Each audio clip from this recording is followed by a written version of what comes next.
कि क्या फिजियोथेरेपी से वो पेशेंट वापस से ठीक हो जाते हैं? हमने तो नहीं सुना कि कभी दोनों पैर काम ही नहीं कर रहे, एक पैर काम नहीं कर रहा, क्या वो पेशेंट वापस से चल पाएगा? हाँ, ऐसा हो सकता है। यहाँ पे हमारे झुंझुनू में ये लगता है लोगों को कि फिजियोथेरेपी मतलब मसाज होती है, जबकि फिजियोथेरेपी मसाज है ही नहीं। फिजियोथेरेपी एक साइंस बेस्ड ट्रीटमेंट होता है।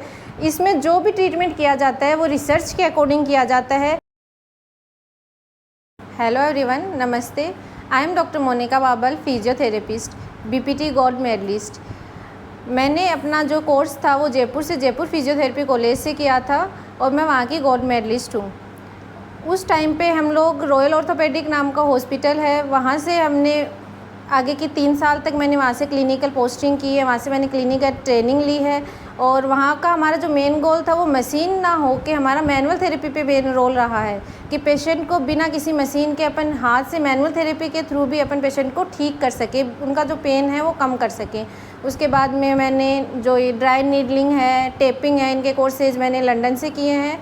और जो कपिंग थेरेपी है उसका कोर्स मैंने इंटरनेशनल कपिंग एसोसिएशन के थ्रू किया है। अभी हमने झुंझुनू के अंदर रेनबो हॉस्पिटल में अपना नया सेटअप स्टार्ट किया है। हमारा जो मेन गोल है फिजियोथेरेपी सेटअप झुंझुनू में करने का वो यही है कि हम पेशेंट को फंक्शनली इंडिपेंडेंट करें। मेनली क्या होता है, बहुत सारी ऐसी दिक्कतें आती है, पेशेंट सिर्फ डिपेंड रहता है दवाइयों के ऊपर। तो हमारा जो मेन गोल होता है वो यही होता है कि हम पेशेंट को दवाइयों के साथ या उनके बिना ही हम पेशेंट को फंक्शनली इंडिपेंडेंट करें, ताकि वो अपना पहले का जो काम कर पा रहे थे वो वापस अपनी डेली रूटीन में करें। यहाँ पे हमारे झुंझुनू में ये लगता है लोगों को कि फिजियोथेरेपी मतलब मसाज होती है, जबकि फिजियोथेरेपी मसाज है ही नहीं। फिजियोथेरेपी एक साइंस बेस्ड ट्रीटमेंट होता है। इसमें जो भी ट्रीटमेंट किया जाता है वो रिसर्च के अकॉर्डिंग किया जाता है और पेशेंट का इम्प्रूव करना, उनको डेली लाइफ में जो एक्टिविटी वो पहले कर रहे थे उन पे वापस से लेके आना, यही हमारा मेन गोल होता है। तो फिजियोथेरेपी जो है वो हम अलग अलग कंडीशन में कर सकते हैं। जैसे बोलते हैं कि स्लिप डिस्क हो गई या फिर डिस्क का ट्रीटमेंट है, तो हम कुछ टाइम ट्रीटमेंट लेते हैं तब ठीक हो जाता है, फिर हम ठीक नहीं हो पाते, वापस से वही सिम्टम्स आ जाते हैं। तो ऐसा कुछ नहीं होता।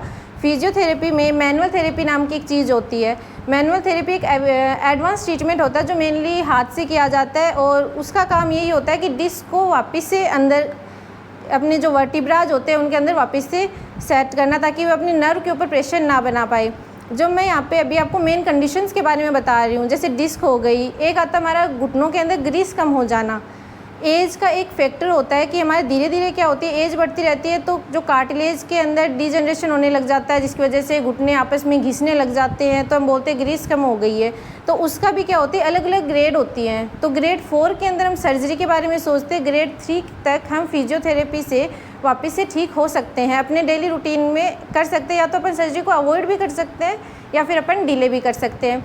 वैसे बहुत सारे पेशेंट ऐसे आते हैं जैसे कि जिनको पैरालिसिस की प्रॉब्लम होती है, स्पाइनल कॉर्ड इंजरी की होती है, नीचे का धड़ काम नहीं कर रहा, एक हाथ काम नहीं कर रहा, लकवा पड़ जाता है, तो वो पेशेंट भी फिजियोथेरेपी से वापस ठीक हो सकते हैं। जैसे हमारे पास कुछ केस ऐसे आते हैं तो उनको एक डाउट सा रहता है कि क्या फिजियोथेरेपी से वो पेशेंट वापस से ठीक हो जाते हैं? हमने तो नहीं सुना कि कभी दोनों पैर काम ही नहीं कर रहे, एक पैर काम नहीं कर रहा, क्या वो पेशेंट वापस से चल पाएगा? हाँ, ऐसा हो सकता है। अगर आप सही टाइम पे फिजियोथेरेपी करवाते हैं तो आपका जो पेशेंट है वो वापस से अपने normal day to day life में जो रूटीन में वो जो काम कर रहे थे वो वापस से कर सकते हैं। और बहुत सारे जो भी जॉइंट की प्रॉब्लम्स होती है, जैसे हाथ नहीं उठ रहा या फिर गर्दन का दर्द होता है, सर्वाइकल पेन, मेनली सर्वाइकल सबको होती है, उसकी वजह से मसल्स पेन होना, मसल स्पाज्म होना, जैसे कमर के अंदर डिस्क होती है वैसे गर्दन में भी हाथों में चली जाती है। तो उन सब चीज़ों का ट्रीटमेंट हमारे पास डिपार्टमेंट में अभी अवेलेबल है। और अभी जो फिजियोथेरेपी का यहाँ पे झुंझुनू में करने का जो मेन मोटिव यही है कि पेशेंट को फिजियोथेरेपी के बारे में अवेयर करना और लोगों को वापस से डिपेंडेंट से इंडिपेंडेंट करना, यही हमारा मेन गोल है। और आपको किसी भी प्रकार की कोई भी प्रॉब्लम होती है, किसी भी जॉइंट के रिलेटेड, लिगामेंट के रिलेटेड, टेंडन, मसल्स या डिस्क, किसी भी तरह की, या फिर पोस्ट ऑपरेटिव जैसे आपके कोई फ्रैक्चर हो गया हो जिसके बारे में हमने कोई सर्जरी करवाई, आपका हाथ मूवमेंट पूरी रेंज में नहीं आ रहा, घुटना पूरी रेंज में नहीं आ रहा है, पोस्ट ऑपरेटिव जो भी होता है उसका रिहैब भी यहाँ पे प्लान किया जाता है। तो इसके लिए आप रेनबो हॉस्पिटल जो चूरू बाईपास के ऊपर है, आप आ सकते हो, अपना जो ट्रीटमेंट है वो यहाँ पे करवा सकते हो। यहाँ पे हम एडवांस ट्रीटमेंट, क्लास 4 लेज़र भी काम में लेते हैं, टेकार थेरेपी, शॉकवेव थेरेपी और जो भी रेजिस्टिव, असिस्टिव और स्ट्रेंथनिंग ट्रेनिंग है उसके ऊपर मेन फोकस करते हैं और पेशेंट को इंडिपेंडेंट करते हैं।